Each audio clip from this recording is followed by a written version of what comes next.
படத்தோட ஆரம்பத்துல Sebastian, aunty அப்படிங்கிறவங்கள தான் காமிக்கிறாங்க. செபஸ்டியன் இருந்துகிட்ட ஆண்டி கிட்ட சவுத் ஸ்வீடன்ல நமக்கு ஒரு வேலை இருக்கு, அங்க மாட்டிக்கிட்டு இருக்கிற ஹாஸ்டேஜஸை நம்ம போயிட்டு காப்பாற்றணும், இந்த வேலையை கொடுத்தது ஜேம்ஸ் தான் அப்படின்ற மாதிரி சொல்லிட்டு இருக்காரு. இந்த வேலையை கண்டிப்பா நீ செய்யணும்னு சொல்றாரு. ஜேம்ஸுங்கிறது இவர் தான் சிஐஏ ஏஜென்ட்டா இவர் இருந்தவர். இவர் கொடுத்த இந்த வேலையை மக்களுக்காக நம்ம பண்ணி தான் ஆகணும், ஏன்னா அவர் இதை ஒரு ஃப்ரீலான்சரா இந்த வேலையை செஞ்சுட்டு இருக்காரு அப்படிங்கிற மாதிரி சொல்லிட்டு இருக்கான்.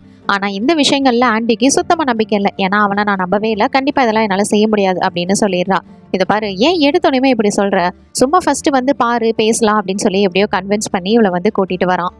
இப்போ ஆண்டியை இவன் இருந்துட்டு ஒரு ரெஸ்டாரண்ட்டுக்கு தான் கூட்டிட்டு போறான். அங்க அவளோட பழைய ஃப்ரெண்ட்ஸான நிக்கி, ஜோ அப்படின்ற 2 பேரை மீட் பண்றா. இவங்களெல்லாம் மீட் பண்ணி பல வருஷங்கள் ஆயிடுச்சு. ஸோ எல்லாரும் ஒன்னா மீட் பண்ணது அவங்களுக்கு ரொம்பவே சந்தோஷம். இந்த நிக்கியும் ஜோவும் இருந்துட்டு இந்த வேலையை செய்யறதுல எங்களுக்கு ஓகே தான், நீ ஏன் வேணாங்கிற அப்படிங்கிற கேட்குறாங்க. இந்த தாடிக்கார பேரை தான் ஜோ, இவனை இனிமே நம்ம தாடிக்காரனே கூப்பிட்டுக்கலாம்.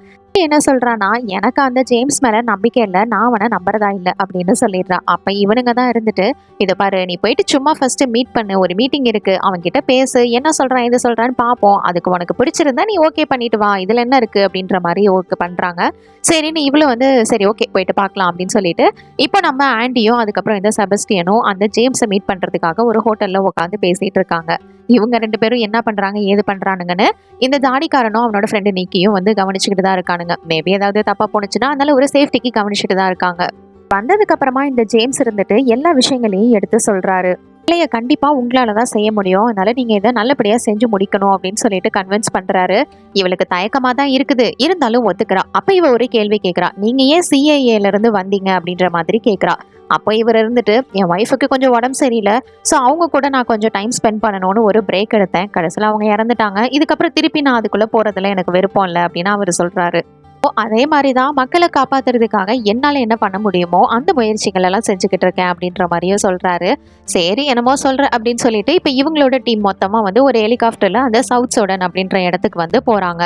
ஏன்னா அங்கே நிறைய மக்களை ஹாஸ்டேஜஸாக பிடிச்சு வச்சுருக்காங்களாமா. ஸோ அவங்கள விடுவிக்கிறதுக்காக இவங்க போகிறாங்க. நைட் டைம் வர வரைக்கும் வெயிட் பண்ணுறாங்க. நைட் டைம் ஆனதுமே அங்கே வெளியில் காவலுக்கு இருக்கிற சோல்ஜர்ஸ் அவங்க எல்லாத்தையுமே இவங்க போட்டு தள்ளுறாங்க. போட்டு தள்ளிட்டு அது ஒரு பங்கருக்குள்ளே போயிட்டு பார்த்தா ஃபுல்லாக சர்ச் பண்ணுறாங்க, ஒரு மனுஷங்க கூட இல்லை. அதுக்கப்புறமா தான் தெரிய வருது இங்கே எந்த ஒரு ஹாஸ்டேஜஸும் இல்லை அப்படின்னு சொல்லிட்டு. அது கூடவே அங்கே இருக்கிற சீலிங்ல ஒரு கேமராவும் இருக்கு.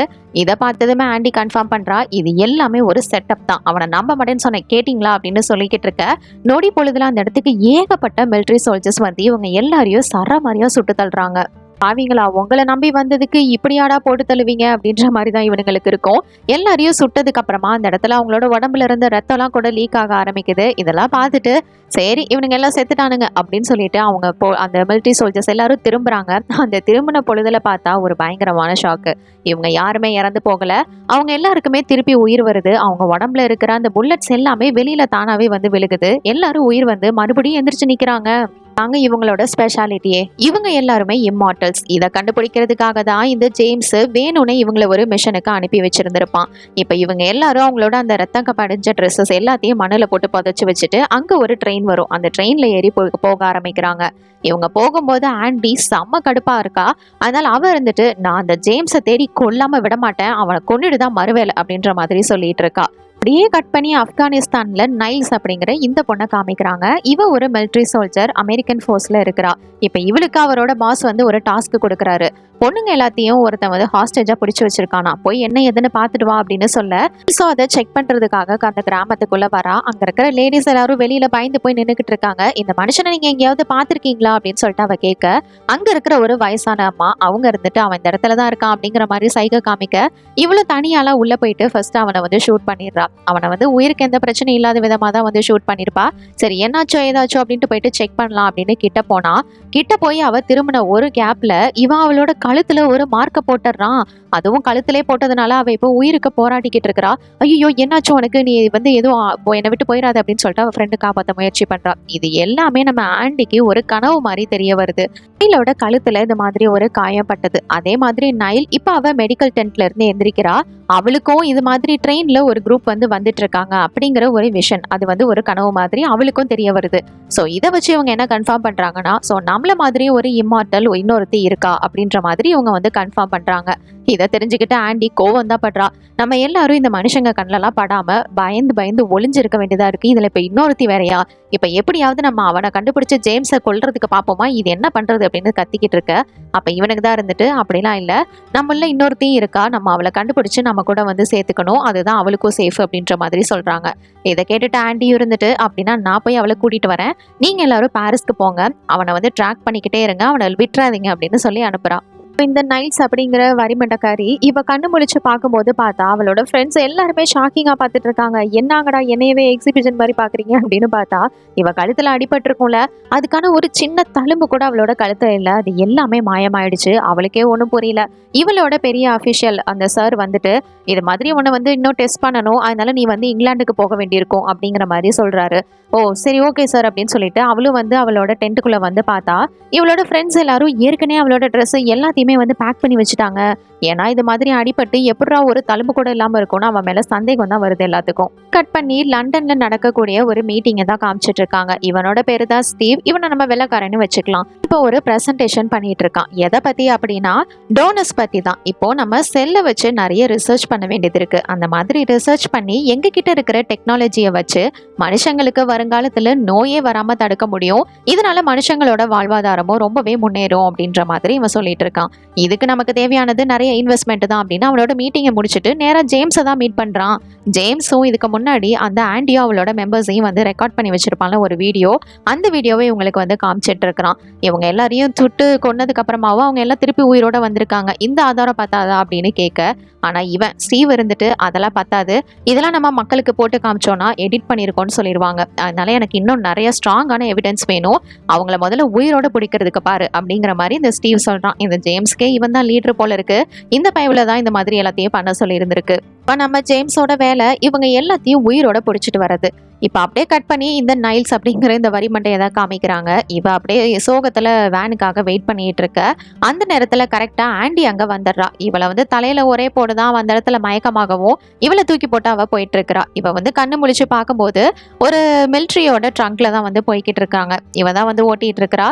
இப்போ இவ என்ன பண்றான்னா இவளுக்கு தெரியாம பின்னாடி வழியா எஸ்கேப் ஆயிரும் அப்படின்னு சொல்லிட்டு பின்னாடி ஒரே கீக்கு தான், அதுக்கப்புறம் கீழே குதிச்சிடுறா. அப்புறம் என்ன ஆண்டிக்கு இந்த விஷயம் தெரியாம இருக்குமா, அதனால அவ வந்து வண்டியை நிப்பாட்டிட்டு இதை பாரு இங்கேருந்து தப்பிக்க நினைக்காத, இதெல்லாம் உன்னால முடியாது அப்படிங்கிற மாதிரி சொல்றா. எனக்கு அதெல்லாம் தேவையில்லை அப்படின்னு சொல்லிட்டு இவ வந்து அங்க இருந்து ஓட பாக்குறா. ஆண்டி வந்து அவகிட்ட இருக்கிற கன்னை வச்சு இவளை தலையிலேயே ஷூட் பண்றா. போச்சு, ஐயோ நம்ம செத்துட்டோம் அப்படின்ற மாதிரி அவ பயப்பட கொஞ்ச நேரத்திலே அவளுக்கு எதுவுமே ஆகாம அப்படியே உயிரோட திருப்பி எந்திரிச்சிடுறா. எந்த ஒரு காயமும் இல்லை. இது பாரு, இதுக்கான பதில்லாம் உனக்கு வேணும் அப்படின்னா நீ ஏன் கூட ஒழுங்கா வந்துதான் ஆகணும், அதனால அமைதியா எந்த பிரச்சனையும் பண்ணாம என் கூட கிளம்பி வா அப்படின்னு சொல்லிட்டு இந்த வரிமண்டக்காரியை பார்த்து சொல்ல, அவளுக்கும் வேற வழி இல்லை. அதனால இவங்க ரெண்டு பேரும் இப்போ வந்து ஒரு பிளெயின்ல வந்து போக போறாங்க. ஏன்னா இவங்க பாரிஸ்க்கு தானே போயாகணும். எல்லாம் கொண்டுட்டு போற அந்த ஏரோப்ளைன்ல தான் இவங்க வந்து இப்ப போக போறாங்க.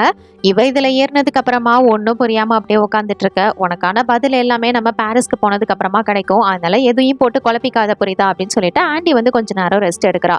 அவ தூங்கி எந்திரிச்சு கண்ணு முழிச்சு பார்த்தா அவளோட கை ரெண்டுத்தையும் ஒரு இதுல கட்டி போட்டு வச்சுட்டு இவ இருந்துட்டு துப்பாக்கி முனையில அங்க இருக்கிற டிரைவர் அதாவது பைலட்டை ஒழுங்கா நான் சொல்ற இடத்துக்கு வண்டியை திருப்பு அப்படின்ற மாதிரி சொல்ல, ஐயோ அவ்வளவுதானா அப்படின்ற மாதிரி அவனும் முழிக்கிறான். இப்ப ஆண்டி இருந்துட்டு ஒரு கேம் வந்து பிளே பண்றா. இதுல வந்து அவன் ஒன்னும் பலிகாடுல அப்படின்னு அவனை ஷூட் பண்ற மாதிரி போக இவ அதை வச்சு இவ வந்து டைவர்ட் ஆகிடுறா. அதனால இப்ப இவ கையில கட்டி இருந்தா அந்த இதெல்லாத்தையும் அவுத்து விட, அப்புறம் என்ன நம்ம பைலட்டுக்கு ஒன்னும் ஆகல, நம்மளோட பிளான் படி பாரிஸ்கே வண்டியை விடு அப்படின்னு சொல்லிட்டு இவங்க ரெண்டு பேரும் பயங்கரமா சண்டை போட்டுக்க ஆரம்பிக்கிறாங்க. என்னதான் ஒரு மிலிட்ரி சோல்ஜரா இருந்தாலும் நம்ம ஆண்டியை தோக்கடிக்க முடியல, அவ தான் வின் பண்ணிட்டா. இதை பாரு, நம்ம பாரிஸ்க்கு போற வரைக்கும் நீ கொஞ்சம் அமைதியா வரதான் நல்லது, இப்படியே பிரச்சனை பண்ணிக்கிட்டே வராத புரியுதா அப்படின்னு சொல்லிட்டு வந்து சொல்றா. இப்ப அங்க போற வரைக்கும் இதுக்கப்புறம் அவளுக்கு வேற வழி இல்ல, அதனால அமைதியா தான் வரா. இவங்க ரெண்டு பேருமே ஒரு பழமையான சர்ச்சுக்கு போறாங்க. அங்க போனதுக்கு அப்புறமா ஆண்டியோட மற்ற ஃப்ரெண்ட்ஸ் எல்லாத்தையும் அவ வந்து மீட் பண்றா. எல்லாரும் உட்காந்து நைட்டு ஒன்னா டின்னர் சாப்பிட்றாங்க. அப்பதான் ஒருத்தரை பத்தி வந்து சொல்லிக்க ஆரம்பிக்கிறாங்க. இந்த செபஸ்டியன் அப்படிங்கிறவன் ஃபர்ஸ்ட் ஆண்டிக்கு வேலை போட்டு கொடுத்தானே அவன் வந்து 18வது செஞ்சுரியில இருந்தே நான் வந்து இந்த மாதிரி தான் இம்மார்ட்டலா சுத்திட்டு இருக்கேன்னு சொல்றான். அதுக்கப்புறம் இந்த நிக்கியும் இந்த தாடிக்கார ஜோவும் இவங்க ரெண்டு பேரும் 12வது செஞ்சுரியில இருந்தே இது மாதிரிதான் இருக்காங்களாமா. முதல்ல அவங்க பார்க்கும்போது எனிமீஸா வேற இருந்திருக்காங்க. இப்ப இவளுக்கு எத்தனை வருஷங்களா இது மாதிரி இருக்கா அப்படிங்கறதே ஆண்டிக்கு வந்து சுத்தமா ஞாபகம் இல்லை. இருக்கிறதுலயே நம்ம ஆண்டி தான் ரொம்பவே பழமையான வந்து இம்மார்ட்டல் அப்படின்னு சொல்லலாம். இப்ப எல்லாரும் தூங்கினதுக்கு அப்புறமா இவ மட்டும் சேர்லயே உட்காந்து ஏதோ ஒரு விஷயத்த போட்டு யோசிச்சுக்கிட்டே தான் இருக்கிறா. அவளுக்கு தூக்கமே வரல. திடீர்னு பார்த்தா இந்த நைல் வரிமண்டக்காரி இருக்கால, ஏதோ ஒரு கெட்ட கனவு வந்திருக்கும் போல பயந்து போய் எந்திரிக்கிறா. இவ எந்திரிச்சதும் இல்லாம மத்த எல்லாருமே எந்திரிச்சிடுறாங்க. என்னாச்சு, அப்படி என்னதான் கனவு கண்ட அப்படின்னு கேட்கும்போது, ஏதோ ஒரு பொண்ணு அவளை வந்து ஒரு இரும்பு சவப்பட்டியில வச்சு அப்படியே வந்து கடலுக்குள்ள இறக்குறாங்க அப்படின்ற மாதிரி சொல்றா. இது மாதிரியான ஒரு கனவு தான் அவ கண்டிருக்கா. அப்பதான் இவங்க வந்து சொல்றாங்க, அது வந்து குயினி அப்படின்ற மாதிரி சொல்றாங்க. இது குயினியா, அப்ப அது உண்மையா அப்படின்ற மாதிரி அவ பாக்குறா. ஆமா, இது உண்மையிலே குயினி அப்படிங்கிற ஒரு பொண்ணு. இவ வந்து பழமையான காலத்தை சேர்ந்தவ தான். இவளு ஒரு இம்மார்டல், சாக வர பற்றவ தான். இவ கூடவே தான் அந்த ஆண்டி இருப்பா. இவங்க 2 பேரும் சேர்ந்து நிறைய மக்களை காப்பாத்திருக்காங்க. ஆக்சுவலா இங்க இருக்கிற பெண்மணிகள் எல்லாத்தையும் சூனியம் பண்றாங்க அப்படின்னு சொல்லிட்டு அந்த ஊர் மக்கள் பிடிச்சி வச்சிருப்பாங்க. அவங்கள காப்பாத்த போன இவங்களும் சூனியக்காரங்க தான் அப்படின்னு சொல்லிட்டு தூக்குல போட்டுடுறாங்க. அதுக்கப்புறமா தான் தெரிய வருது, ஐயோ இவங்களுக்கு சாவே இல்லை, ஏதோ ஒன்று தப்பா இருக்கு, இவங்க மனுஷங்களே இல்லை அப்படின்னு சொல்லிட்டு இவங்க 2 பேரையும் அழிக்கிறதுக்கு அவங்க முயற்சி பண்றாங்க. அதுக்கு முதல்ல இவங்க 2 பேத்தையும் தனித்தனியா பிரிச்சாகணும். அதனால இவங்க என்னென்னமோ சடங்கெல்லாம் பண்றாங்க. இப்ப குயினியையும் ஆண்டியும் தனித்தனியா பிரிச்சிடுறாங்க. குயினியை மட்டும் ஒரு இரும்பால ஆன சவப்பெட்டியில வச்சு கட்டி அணைச்சு அவளை வந்து ஒரு கடலுக்கு நடுவுல இறக்கிடுறாங்க. அவ கடலுக்குள்ள போக போக மூழ்க ஆரம்பிக்கிறா, இறந்தும் போறா. திருப்பி அவளுக்கு உயிர் வருது. இப்படியேதான் நடந்துகிட்டு இருக்கு பல வருஷங்களா. இதுதான் வந்து அவளுக்கு கனவா வந்து வந்திருக்கும். ஆக்சுவலா இந்த மாதிரியா இருக்கிற இம்மார்டல்ஸ் இவங்களுக்கெல்லாம் வந்து சாவே இல்லை அப்படின்னு சொல்லிட முடியாது. அவங்களுக்கும் வந்து சாவு வரும். ஆனா அது வந்து அவ்வளோ சீக்கிரம் வந்துடாது. ரொம்பவே ரேரா தான் அது நடக்கும் அப்படின்னு சொல்றாங்க.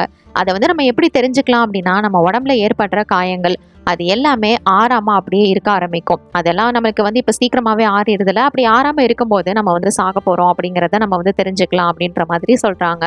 நீ இதெல்லாம் கேட்டுட்டு அப்படியே அங்கிருந்து வெளியில போயிடுறா. ஏன்னா அவ கூட தானே குயினி இருந்தா. ஸோ ரொம்பவே ஃபீல் பண்ணிட்டு இருப்பா. அவ கூடவே இந்த வரிமண்டக்காரி நைலும் வர, இங்க என்னதான் நடந்துட்டு இருக்கு, இங்க இருக்கிற மக்களுக்கு அப்புறம் எப்படிதான் புது வாழ்க்கை கிடைக்கும் அப்படின்ற மாதிரி இதை பத்தி இவங்க வந்து ஆர்கியூ பண்ணிட்டு இருக்காங்க. இதை பாரு, இதுக்கெல்லாம் வந்து நாங்களாம் ஒன்றும் பொறுப்பு கிடையாது, நாங்க எதுவும் பண்ணல அப்படின்ற மாதிரி சொல்லிட்டு இருக்க. இவங்க பேசிட்டு இருக்கும் போது தான் தெரிய வருது, இந்த இடத்துக்குள்ள யாரோ வராங்கன்னு. எவன்டாது அப்படின்னு பார்த்தா அந்த ஜேம்ஸோட ஆட்கள் தான். இவங்க எங்க இருக்காங்கன்னு கரெக்டா கண்டுபிடிச்சு இந்த இடத்த ட்ரேஸ் பண்ணி அந்த சர்ச்சுக்கு வெளியில ஃபுல்லா சுத்து போட்டுறாங்க. பார்த்த ஆண்டி எப்படியாவது இவங்களை தடுத்தாகணும் அப்படின்னு சொல்லிட்டு பின்னாடி வழியா போயிட்டு அங்க இருக்கிற சோல்ஜர்ஸை அழிக்க ஆரம்பிக்கிறா. இது எல்லாத்தையும் ஜேம்ஸ் வந்து பாத்துக்கிட்டு தான் இருக்கிறான். ஏன்னா அவன் ஏதோ ஒரு பிளான் பண்ணி தான் இது எல்லாத்தையும் செஞ்சுட்டு இருக்கான். இப்ப வெளியில இருக்கிற சோல்ஜர்ஸை அழிச்சிட்டு உள்ள போயிட்டு பார்த்தா அங்க வந்து உள்ள அந்த செபஸ்டியனுக்கு கிரெனேடு வந்து பட்டிருக்கும். அதனால அவனோட காயங்கள் ரொம்பவே தீவிரமா இருக்கு. அது ஹீல் ஆக கொஞ்சம் டைம் எடுக்கும். சும்மா லைட்டான காயம்னா சீக்கிரம் சரியாயிரும். இது வந்து கிரெனேட், ஒரு பாம்பையே தூக்கி போட்டிருக்காங்கல்ல. ஸோ அதனால அவனுக்கு வந்து கொஞ்சம் லேட் ஆகுது. இப்ப இவன் கூட இவளை மட்டும் பாதுகாப்புக்கு நிக்க வச்சுட்டு அங்க இருக்கிற மத்த சோல்ஜர்ஸ் எல்லாத்தையுமே இவ வந்து தனியால ஆண்டி வந்து ஆரம்பிக்கிறா. இதுக்கப்புறமா தான் தெரிய வருது, அந்த நிக்கி ஜோ அவங்க 2 பேர்த்தையுமே அங்க இருக்கிறவனுங்க தூக்கிட்டு போயிட்டானுங்க அப்படின்னு. இதுக்கு மேல நம்ம இந்த இடத்துல இருக்க முடியாது அப்படின்னு சொல்லிட்டு இவங்க எல்லாரும் உடனடியா அங்கிருந்து வேற ஒரு இடத்துக்கு வந்து போயிட்டு இருக்காங்க. இந்த நிக்கி ஜோ அவங்க எல்லாத்தையும் இந்த சோல்ஜர்ஸ் வந்து கொஞ்சம் குறிப்பிட்ட பேர் தூக்கிட்டு போயிட்டு இருக்காங்கல்ல, அவங்க இருந்துட்டு, ஹே நீங்க என்ன கேவாடா, இதை பண்ணுங்க அதை பண்ணுங்க அப்படின்னு வம்புலுக்க அவனுங்களும் வந்து கிஸ் பண்ண ஆரம்பிக்கிறானுங்க. அதெல்லாம் பார்த்துட்டு சி சும்மா இருங்கடா அப்படின்னு சொல்லிட்டு தனியா பிரிச்சிடுறானுங்க. இவங்களோட இடத்துக்கு வந்து இந்த ட்ரக் வந்து வந்துருது. வந்ததுக்கு அப்புறமா அந்த ஜேம்ஸ் வந்து கதவை திறந்து பார்த்தா அங்க இருந்த ஒரு சோல்ஜர் கூட உயிரோட இல்ல, எல்லாருமே செத்துட்டானுங்க. எங்களோட கையை கூட கட்டியிருக்கு பத்தியா, எப்படி நான் கொன்னே பத்தியா, சமல அப்படின்னு இவனுங்க 2 பேரும் மாசா பேசிட்டு இருக்கிறானுங்க. அதுக்கப்புறம் என்ன, இவனுங்க 2 பேர்த்தையுமே இப்ப உள்ள கூட்டிட்டு போறாங்க. கட்டாயமா இந்த இடத்துக்குள்ள இவனுங்க 2 பேத்தையும் தூக்கிட்டு வந்துடுறானுங்க. வந்ததுக்கு அப்புறமா இந்த ஸ்டீவ் அப்படிங்கிற வெள்ளக்காரனை அவனுங்க மீட் பண்றானுங்க. ஓ நீங்க தானா, அது சமப்பானா, சம மாசா இருந்துச்சு. சரி ஓகே இவனுங்களை வச்சு அந்த டெஸ்ட் எல்லாத்தையும் ஆரம்பிங்க, புரியுதா, எல்லாமே கரெக்டா இருக்கணும், எனக்கு தேவை ரிசல்ட் மட்டும் தான். இவனுங்களை வச்சு நீங்க எது வேணா பண்ணிக்கோங்க, அதை பத்தி எனக்கு கவலையே இல்லை. அதனால இவனுங்களுக்கு எவ்வளவு வலிச்சாலும் அதை பத்தியும் நான் கேர் பண்றதா இல்லை, எனக்கு தேவை ரிசல்ட், புரியுதா அப்படின்னு பைத்தியக்கார மாதிரி சொன்னதையே மட்டும்தான் சொல்லிட்டு இருக்கான். அவனுங்களுக்கு எவ்வளவு வந்து அஃபெக்ட் ஆகும் அதை பத்திலாம் அவனுக்கு கொஞ்சம் கூட கவலை இல்லை. அவனுக்கு தேவை அவனோட ரிசல்ட் மட்டும்தான். ஸோ இவங்க 2 பேரையும் கூட்டிட்டு போயிட்டு லேப்ல வச்சு டெஸ்ட் பண்ண ஆரம்பிக்க போறாங்க. ஒரு பக்கம் கூட்டிட்டு போக இன்னொரு பக்கம் இந்த ஸ்டீவ் ஜேம்ஸ் கிட்ட இவனுங்க 2 பேரும் எனக்கு பார்த்தாது, அந்த ஆன்டியோ செபஸ்டியனும் எனக்கு வேணும் அப்படின்ற மாதிரி சொல்றான். இப்ப இவங்க எல்லாரும் கார்ல ஒரு பழமையான மைனுக்கு தான் வந்திருக்கிறாங்க. ஏன்னா இதை விட உங்களுக்கு சேஃபான பிளேஸ் இருக்க முடியாது. ஸோ இங்கே வந்துட்டு நம்ம கொஞ்ச நேரம் ரெஸ்ட் எடுக்கலாம் அப்படின்னு சொல்லிட்டு வந்து ஸ்டே பண்றாங்க. வந்ததுக்கு அப்புறமா தான் ஆண்டி ஒரு விஷயத்த நோட் பண்றா. அவளுக்கு சர்ச்சில் ஏற்பட்ட காயம் இன்னும் சரியாகவே இல்லை, அங்கிருந்து ப்ளீட் ஆயிட்டு இருக்கு அப்படின்னு. அப்படின்னா இவ வந்து இப்போ இம்மார்ட்டல் கிடையாது. இதை தெரிஞ்சுக்கிட்டதுமே அவள் அங்கிருந்து கொஞ்சம் வெளியில் போகிறா. அப்பதான் இந்த செபஸ்டியன் இவன் இருந்துட்டு இந்த நைல் இந்த வரிமண்டியக்காரிக்கிட்ட இது மாதிரி நமக்கு பிடிச்சவங்கள நம்ம கண் முன்னாடி இழக்கிறது எவ்வளோ பெரிய கஷ்டம் தெரியுமா, அதுவும் அவங்க உதவின்னு கேட்டும் நம்மளால எந்த ஒரு உதவியும் பண்ணாம இருக்கிறது, இதெல்லாம் ரொம்ப பெரிய கஷ்டம்ப்பா அப்படின்னு சொல்லிட்டு ஒரு பக்கம் புலம்பிக்கிட்டு இருக்கிறான். இவளுக்கு வந்து இப்போ அடிபட்டிருக்குல, அதனால இவளுக்கு மருந்தெல்லாம் தேவை. ஸோ ஒரு கடைக்கு போயிட்டு அவளுக்கு தேவையான திங்ஸ் எல்லாத்தையும் வாங்குறா. அப்போ அந்த கேஷியர் இவளுக்கு அடிபட்டிருக்கிறத பார்த்துட்டு இவளுக்கு வந்து ட்ரீட்மெண்ட் கொடுக்குறா. இவ வந்து எந்த ஒரு ஹெல்ப்பும் எதுவுமே கேட்டிருக்க மாட்டா. நான் உன்கிட்ட எந்த ஹெல்ப்பும் கேட்கல, அப்புறம் எதுக்காக நீ வந்து எனக்கு இந்த மாதிரி ஹெல்ப் பண்ற அப்படின்னு கேட்கும்போது தான் இந்த பொண்ணு சொல்றா. இவ ஆக்சுவலா என்ன சொல்லியிருப்பானா, நான் வந்து இன்னைக்கு உனக்கு இறக்கம் காட்டுறேன், அதே மாதிரி நாளைக்கு யாராவது உன்கிட்ட பிரச்சனை ஆபத்துன்னு வந்து நிற்கும் போது நீ அவங்க கிட்ட இதே மாதிரி இறக்கம் காமி அப்படின்னு சொல்லிட்டு சொல்லுவா. இவளுக்கு அந்த ட்ரீட்மெண்ட் முடிச்சதுக்கு அப்புறமா இவ வந்து அவளோட கார்ல போயிட்டு ஏறி உட்கார்றா. அப்பதான் ஒரு விஷயத்த புரிஞ்சுக்கிறா, இதுக்கப்புறம் நம்ம இம்மார்ட்டல் கிடையாது அப்படிங்கிறத. இதுக்கப்புறம் அவ சேஃபாகவும் இருக்கணும், எந்த ஒரு அடிபட்டாலும் அவளுக்கு அது ஹீல் ஆகாது. ஒரு பக்கம் லேப்ல இவனுங்க 2 பேத்தையும் வச்சு எல்லா டெஸ்ட்டையும் சாம்பிளையும் எடுத்துக்கிட்டு இருக்கிறானுங்க. இதெல்லாம் பார்த்துட்டு அங்க இருக்கிற அந்த ஜேம்ஸ் என்ன சொல்றான்னா, உங்களுக்கு தேவையான எல்லா சாம்பிள்ஸையும் டெஸ்ட்டையும் இவனுங்க உடம்புல இருந்து எடுத்துட்டீங்க, இதுக்கப்புறமும் நம்ம இவனுங்களை ஹாஸ்டேஜா பிடிச்சி வச்சிருக்கிறதுல எந்த ஒரு அர்த்தமும் இல்லை, அதனால அவனுங்களை நம்ம விட்டுலாமே அப்படின்ற மாதிரி கேட்குறான். அவனுக்கு கொஞ்சமாவது மனசுல ஈரம் இருக்கும் போல இருக்கு, அதனால ஜேம்ஸ் அப்படி கேட்குறான். ஆனா இந்த ஸ்டீவ் தான் ஒரு மென்டலாச்சே, அவன் இருந்துட்டு இதை பாடுறா, எனக்கு தேவையான ரிசல்ட் வர வரைக்கும் நான் யாரையும் விடுறதா இல்லை, புரியுதா, இதுக்கு மேலே நீ இப்படியே பேசிட்டு இருக்காத, ஒழுங்கா அந்த ஆன்ட்டியும் இன்னொருத்தனும் கொண்டு வரப்பாரு அப்படின்னு சொல்லிட்டு போயிடுறான். இவன் இருந்துட்டு நீங்க என்னதான் டெஸ்ட் பண்ணாலும் சரி எதுவுமே வேலைக்கு ஆக போறதில்ல, ஏன்னா இதுக்கு முன்னாடி பல வருஷங்களுக்கு முன்னாடி இதே மாதிரி எங்களை வச்சு ஏகப்பட்ட டெஸ்ட் எடுத்தாங்க, அவங்க நினைச்சது நடக்கும் அப்படின்னு, ஆனா எதுவுமே ஒர்க் அவுட் ஆகல. ஸோ இதுவும் அதே மாதிரி தான், எதுவுமே வேலைக்கு ஆக போறதில்ல அப்படின்ற மாதிரி சொல்லிட்டு இருக்கான். இங்க கட் பண்ணி இவங்களதான் காமிக்கிறாங்க. நைல் அவ தூங்கிட்டு இருக்கும்போது திருப்பி ஏதோ ஒரு கெட்ட கனவு கண்டிருப்பா போல. டக்குன்னு எந்திரிச்சு அவ வந்து வெளியில வரா. வெளியில வந்து பார்த்தா ஆண்டி அவ வந்து போனோட நின்றுட்டு இருப்பா. இந்த அவன் போன் அப்படின்னு சொல்லிட்டு கொடுக்குறா. இது மாதிரி சூழ்நிலையில நம்மளோட ஃபேமிலிஸை பிரிஞ்சிருக்கிறது எவ்வளவு பெரிய கஷ்டம் தெரியுமா அப்படின்னு சொல்லிட்டு இவங்க வந்து பேசிட்டு இருக்காங்க. இது மாதிரி உங்க ஃபேமிலியை பத்தி பேசி ஃபீல் பண்ணிட்டு இருக்க கரெக்டா அந்த இடத்துக்கு செபஸ்டியன் வந்துட்டு அந்த ஜேம்ஸ் எங்க இருப்பான் அப்படிங்கிற ஒரு லீடு கிடைச்சிருக்கு அப்படின்னு சொல்ல, உடனே ஆண்டி பார் எடுத்துக்கிட்டு அங்கிருந்து வேகமா கிளம்புறா. ஏன்னா இவளோட ஃப்ரெண்ட்ஸான பழைய ஃப்ரெண்ட்ஸை வேற தூக்கிட்டு போயிருக்கான், அவனுக்குன்னு செய்ய வேண்டிய தீர்க்க வேண்டிய கடமை நிறையா இருக்கு அப்படின்னு சொல்லிட்டு அவனோட இடத்துக்கு இவங்க வந்துடுறாங்க. அங்க ஒரு இரும்பு வேலி இருக்கும், அதை தாண்டி இவங்க போயாகணும். ஏகப்பட்ட கார்ட்ஸ் வேற அங்க இருப்பாங்க. ஸோ ஆண்டி இருந்துட்டு செபஸ்டியன் நீ இந்த கார்ட்ஸ் எல்லாத்தையும் பார்த்துக்கோ, நாங்க வந்து உள்ள போறோம் அப்படின்னு சொல்ல, அப்ப இந்த நைல் வரிமண்டக்காரி இவ இருந்துட்டு இல்ல என்னால இதுக்கு மேல இதை செய்ய முடியாது, எனக்கு இருக்கிற இந்த கொஞ்சம் நஞ்ச டைமை யூஸ் பண்ணி நான் என்னோட ஃபேமிலியை பார்க்கணும்னு நினைக்கிறேன், நான் அவங்க கிட்ட போகணும்னு நினைக்கிறேன் அப்படின்னு சொல்ல, சரி நீ சூஸ் பண்ணது இதுதான் அப்படின்னா ஒன்றும் பண்ண முடியாது, நீ வந்து எப்பயுமே சேஃப்டியா இருக்கணும் அப்படின்னு சொல்லிட்டு ஆண்டி என்ன பண்றானா ஒரு கன் அவகிட்ட கொடுத்துட்டு இங்க இருந்து நேரா வந்து ஸ்டேஷனுக்கு போ, அங்கிருந்து உன்னோட ஊருக்கு போயிட்டு உன்னோட ஃபேமிலி கூட இரு அப்படின்னு சொல்லிட்டு அனுப்பி வைக்கிறா. போனதுக்கு அப்புறமா இவங்க 2 பேர் மட்டும்தான் இப்ப வந்து உள்ள போறாங்க. உள்ள போனா அந்த இடத்துல வந்து நிறைய பேர் இருப்பாங்க அப்படின்னு பார்த்தா ஜேம்ஸ் மட்டும்தான் இருக்கிறான். நீ ஒழுங்கா என்னோட ஃப்ரெண்ட்ஸை என்ன பண்ணன்னு சொல்லு அப்படின்னு கேட்டுட்டு இருக்க. இங்க ஒரு பயங்கரமான ஷாக்கிங்கான விஷயம் நடக்குது. அது என்னன்னு பார்த்தா, இவ்வளோ நாளா இவங்க கூட இருந்தானே அந்த செபஸ்டியன், அவன் இருந்துட்டு நம்ம ஆண்டிய சைட்ல சுட்டுறான். இது எல்லாத்துக்கும் காரணமே இந்த எரும மாடு தான். இவன் தான் இது எல்லாத்தையுமே செட் பண்ணி இருந்திருக்கான். அட பாவி, எதுக்குடா இப்படி கூடவே இருந்து குளிப்பறைச்ச அப்படின்னு பார்க்கும்போது தான் சொல்றான், ஆக்சுவலா நம்மள மாதிரி இருக்கக்கூடிய இம்மார்ட்டல்ஸ் எத்தனை நாளைக்கு தான் இப்படி உயிரோடு இருந்துட்டு கஷ்டப்பட்டுட்டு இருக்கிறது. ஸோ அதுக்காக தான் நம்மளை வச்சு ஆராய்ச்சி பண்ணி சீக்கிரமா அவங்களை எப்படி சாகடிக்கிறதுன்னு பார்க்கலாம் அப்படின்ட்டு வந்து இந்த டெஸ்ட் எல்லாத்தையும் பண்ணிக்கிட்டு இருக்கேன் அப்படின்னு சொல்ல, இவளோட வயிற்றுல அது ஹீல் ஆயிருக்கும் அப்படின்னு பார்த்தா அந்த பிளட் வந்து இன்னும் வந்துகிட்டே இருக்கு. அதை பார்த்துட்டு அவன் வந்து ஷாக் ஆகுறான். பார்த்துக்கிட்டு இருக்கும் போதே அந்த இடத்துக்குள்ள அந்த வெள்ளைக்காரன் ஸ்டீவ் அவனோட ஆட்களும் வந்துடுறாங்க. இவங்க வந்ததுக்கு அப்புறமா நம்ம ஜேம்ஸ் இருந்துட்டு இதை பாருங்க, நீங்க இந்த பொண்ணை கூட்டிட்டு போறதுல எந்த ஒரு நியாயமும் இல்லை, ஏன்னா இப்ப அவளுக்கு ரத்தம் வந்துகிட்டு இருக்கு, அவன் ஒன்னும் இம்மார்ட்டல் கிடையாது அப்படின்ற மாதிரி சொல்றான். இவன் என்ன சொன்னாலும் சரி இவன் கேட்குற மாதிரி இல்லை. இதை பாரு, அவன் இதுக்கு முன்னாடி இப்படிதான் இருந்திருக்கான், ஸோ அவங்கள வச்சு நான் டெஸ்ட் பண்ணியே அவங்க 2 பேத்தையும் தூக்கிட்டு வாங்கடா அப்படின்னு சொல்லிட்டு இவங்க 2 பேத்தையும் இவனோட லேபுக்கு கூட்டிட்டு வராங்க. இந்த இடத்துலதான் நிக்கியும் அந்த தாடிக்காரன் ஜோவும் வேற இருக்காங்க. டெஸ்ட் பண்றேன்னு உயிரை எடுத்துருவாங்க போல அப்படின்னு அவனுங்க எல்லாம் ஃபீல் பண்ணிட்டு இருக்க. ஒரு பக்கம் ஜேம்ஸ் இருந்துட்டு இந்த வெள்ளைக்காரன்ட்ட போயிட்டு இதை பாருங்க, இப்படி வச்சு அவனுங்களை வச்சு நம்ம செய்யறது ரொம்பவே தப்பு, தயவு செஞ்சு உங்களுக்கு தேவையான டெஸ்ட் சாம்பிள்ஸை எடுத்துட்டு விட்டுருங்க, அதுவும் ஆண்டி அந்த பொண்ணு அவன் இம்மார்ட்டலே கிடையாது அப்படின்னு பேசிட்டு இருக்க. இதுக்கு மேலே இவன் சரிப்பட்ட மாட்டான், அடிச்சு போடுங்கடா அப்படின்னு சொல்லிட்டு அவனையும் அடிச்சு போட்டுறானுங்க. இங்கே உள்ள வந்து பார்த்தா ஆண்டிக்கு தேவையான ட்ரீட்மெண்ட் எல்லாத்தையும் கொடுத்துட்டு இவளோட உடம்புல இருந்து சாம்பிள்ஸ் டெஸ்ட் எல்லாம் எடுக்க பார்க்குறாங்க. நம்ம கதை அவ்வளோதான் பார்க்கும்போது கரெக்டாக இந்த இடத்துக்குள்ள நம்ம நைல் அந்த வரிமண்டக்காரி வந்துடுறா. வந்து பார்க்கும்போது அந்த ஸ்டீவோட இடத்துல இந்த ஜேம்ஸ் தான் இருக்கிறான். அவன் தான் என்னை சுற்றாத, நான் என்ன நடந்ததுன்னு எல்லா உண்மையும் சொல்கிறேன் அப்படின்னு சொல்லிட்டு சொல்கிறான். ஆக்சுவலாக பல வருஷங்களாகவே இவன் வந்து இந்த மாதிரி இருக்கக்கூடிய இம்மார்டல்ஸை பற்றி தான் ரிசர்ச் பண்ணியிருக்கான். இவங்க எல்லாருமே இந்த உலகத்தில் ஆபத்து இல்லை பிரச்சனைன்னு ஏற்பட்ட மக்கள் எல்லாத்துக்குமே உதவியாக தான் இருந்திருக்கிறாங்க. இது வரைக்கும் இவங்களால எந்த ஒரு பிரச்சனையும் இருந்தது கிடையாது. ஸோ இவங்கள நான் அப்படியே விட்டுருந்துருக்கணும். இவங்கள வச்சு இந்த உலகத்தில் இருக்கக்கூடிய மக்களுக்கு இன்னும் உதவி பண்ணலான்னு நான் நினச்சி வந்து இது மாதிரி பண்ணது எல்லாமே தப்பாக போயிடுச்சு. இது எல்லாத்துக்கும் காரணம் அந்த ஸ்டீவ் தான். அதனால அவனை நம்ம சும்மா விடக்கூடாது அப்படின்ற மாதிரி இவன் வந்து சொல்லிட்டு இருக்கான். அப்படின்னா அவன் எங்க இருக்கான், அவனோட இடம் எங்க இருக்கு, என்ன ஏதுங்கிற டீட்டெயில்ஸ் எல்லாத்தையும் சொல்லு அப்படின்னு இவனை கூட்டிக்கிட்டே அந்த இடத்துக்கு வந்துடுறா. வந்ததுக்கு அப்புறமா நம்ம ஜேம்ஸும் இந்த இடத்துக்குள்ள போறதுக்கான ஆக்சஸ் கார்டு கீ எல்லாத்தையுமே வந்து கொடுத்து அனுப்புறான். இவளும் வந்து உள்ள போறா. அங்க வந்து கொஞ்சம் சின்ன ஆட்கள் தான் வந்து காவலுக்கு இருப்பாங்க. அவங்க எல்லாத்தையும் வந்து போட்டு தள்ளுறா. அதுல ஒருத்த மட்டும் இவளும் வந்து இம்மார்டல் தான் அப்படிங்கிறத பாத்துறான். உடனே அதனால ஸ்டீவுக்கும் இதை பத்தி இன்ஃபார்ம் பண்றான். அவ இருந்துட்டு இவளையும் கொத்த தூக்கிட்டு வாங்கடா அப்படின்னு சொல்லிடுறான். இப்ப இவ இருந்துட்டு உள்ள போயிட்டு பாக்குறா. லேபுக்கு போயிட்டு பார்த்தா இவங்க 4 பேத்தையும் அவங்க வந்து கட்டி போட்டு வச்சிருக்காங்க. எப்படியோ இவங்க 4 பேரையும் அவ வந்து காப்பாத்துறா.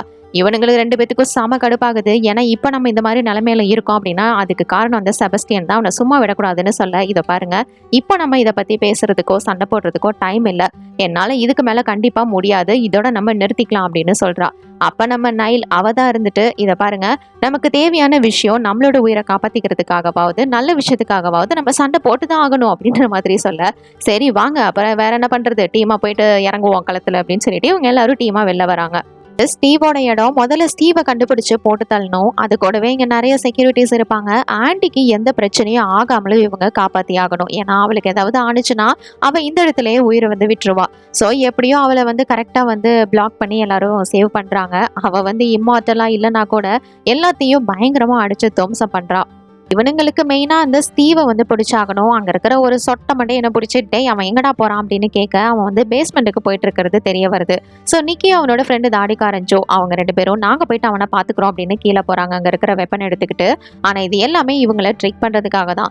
இந்த ஆண்டி தனியா இருப்பான்னு நைல் வந்து கூட தான் இருக்கிறா. ஆனா இந்த இடத்துக்கு பார்த்தா அந்த ஸ்டீவ் சர்ப்ரைஸா வரான். அவன் இங்க தான் இவ்வளவு நேரம் ஒளிஞ்சிட்டு இருந்திருப்பான். அவன் ஆண்டி வந்து இம்மார்டல் இல்லைன்னு ஜேம்ஸ் சொல்லியிருப்பான்ல, அதனால அவளை பாயிண்ட் பண்ணிக்கிட்டே வர இவளுக்கு நைலுக்கு அப்பதான் ஹெலிகாப்டர் லைவ் வந்து ஒரு ப்ளே பண்ணால அந்த விஷயம் வந்து ஞாபகம் வருது. ஸோ அதை வச்சு இவளும் வந்து ஏமாத்த பாக்குறா. இவ வந்து ஆண்டிய சுட வரா. அதுக்குள்ள இந்த ஸ்டீவ் வந்து நைல சுட்டுறான். இதனால அவ வந்து கொஞ்சம் டைவர்ட் ஆகுறான். ஸோ இந்த சான்ஸை யூஸ் பண்ணி நைல் வந்து இந்த வெள்ளக்காரனை பயங்கரமா வந்து அடிக்க ஆரம்பிக்கிறா. அது மட்டும் இல்ல, மேல ஒரு கண்ணாடி கிளாஸ், அதுல இருந்து அவனை தூக்கிக்கிட்டு அப்படியே போத்துன்னு கீழே கார் மேல விழுவா பாருங்க. அவ்வளவுதான், அந்த ஸ்டீவோட கதை அங்கேயே முடிஞ்சுது. இவளுக்கு வந்து உடம்புல பயங்கரமா அடிபட்டிருக்கும். இப்ப இவங்க எல்லாரும் அவளை வந்து ரெஸ்கியூ பண்றாங்க. அவளுக்கு காயங்கள் கொஞ்சம் சிவியரா இருக்கிறதுனால ஹீல் ஆகுறதுக்கு கொஞ்சம் டைம் எடுக்கும். ஸோ வேற எதுவும் பிரச்சனை இல்லை. எப்படியோ இவங்க பிளான் பண்ணபடி அந்த ஸ்டீவை போட்டு தள்ளிட்டாங்க. இதுக்கப்புறம் எந்த பிரச்சனையும் இல்லை அப்படின்னு சொல்லிட்டு இவங்க எல்லாரும் கார்ல வந்து அங்கிருந்து கிளம்புறாங்க. இருந்து ஒரு இடத்துல இவங்க எல்லாரும் உட்காந்து பேசிட்டு இருக்காங்க. வெளியில தான் அந்த செபஸ்டியன் வந்து இருக்கிறான். இவனுக்கு வந்து நம்மளை போட்டு கொடுத்ததுனால ஏதாவது ஒரு பனிஷ்மெண்ட் கொடுத்தாகணும் அப்படின்னு பேசும்போது தான் இவனுக்கு என்ன மாதிரி பனிஷ்மெண்ட் கொடுக்கலாம் அப்படிங்கிறத பத்தி டிஸ்கஸ் பண்றாங்க. இந்த டைம்ல வந்துட்டு இந்த நைல் அவ போயிட்டு ஒன்றும் பிரச்சனை இல்லை, நீ ஏதோ ஒரு இதில் தானே இதெல்லாம் பண்ணிட்ட அப்படின்ற மாதிரி அவனுக்கு வந்து ஆறுதல் சொல்லிட்டு இருக்கா. அப்பதான் பரவாயில்ல, இந்த டீமுக்கு ஒரு நல்ல பொண்ணு தான் கிடைச்சிருக்கா அப்படின்னு சொல்லிட்டு இவன் வந்து சொல்றான். இப்போ பீச் பக்கம் ஆண்டி வந்து இந்த செபஸ்டியனை கூட்டிட்டு வரா. உனக்கான பனிஷ்மெண்ட் இன்னும் 100 வருஷங்களுக்கு நீ இப்படியே அதுவும் தனிமையில தான் இருக்கணும் அப்படின்ற மாதிரி சொல்றா. இதுதான் இவன் பண்ணதுக்கான பனிஷ்மெண்ட். இந்த மாதிரி இருக்கிறது ரொம்ப பெரிய விஷயம் தான்ல. அது மட்டும் இல்ல, இவன் வந்து திருப்பி வரணும் பார்க்கணும்னு நினைச்சா கூட இவளால பார்க்க முடியாது. ஏன்னா இப்போ இவ ஒரு இம்மார்டல் கிடையாது. அதனால கடைசியா ஒரு ஃபைனல் குட் பையா ஹக் பண்ணிட்டு கிளம்புறாங்க. இங்க நேரா இவங்க ஜேம்ஸை பார்க்கறதுக்கு தான் வராங்க. நீங்க எங்களை பத்தி எடுத்து வச்சிருக்கிற ரெக்கார்ட்ஸ், டீட்டெயில்ஸ், இன்ஃபர்மேஷன் இது எல்லாத்தையுமே வந்து அழிச்சிடணும். இந்த விஷயங்களை பத்தி வேற யாருக்கும் தெரியக்கூடாது. அது பெரிய பிரச்சனையா தான் முடியுது பாத்தீங்களா நீங்களே அப்படின்னு சொல்லிட்டு இவங்க வந்து கேட்டுக்கிறாங்க. இந்த மாதிரி இம்மார்டல்ஸா இருக்கிறவங்களால உலகத்துல இருக்கிற மக்களுக்கு ஏதாவது பிரச்சனை அப்படின்னா கூட இவங்க வந்து இந்த மாதிரி அடைச்சு புடைச்சு வச்சு ஏதாவது பண்ணலாம். பட் இவங்களால முடிஞ்ச வரைக்கும் மக்களுக்கு ஹெல்ப் தான் பண்றாங்க. ஸோ இவங்களை பத்தின ரகசியங்கள் ரகசியமாவே இருக்கிறது தான் நல்லது. இதோட இந்த படத்தோட கதையை முடிச்சிருக்காங்க. இந்த படத்தை பத்தி நீங்க என்ன நினைக்கிறீங்க என்னோட கமெண்ட் செக்ஷன்ல ஷேர் பண்ணிக்கோங்க. இது மாதிரி வேற ஏதாவது படத்தை பத்தியோ சீரிஸ் பத்தியோ நான் பேசணும்னு நினைச்சாலும் மறக்காம கமெண்ட் செக்ஷன்ல பண்ணுங்க. டில் தன் டாடா பை ஃப்ரம் உங்கள் தமிழ் பொண்ணு.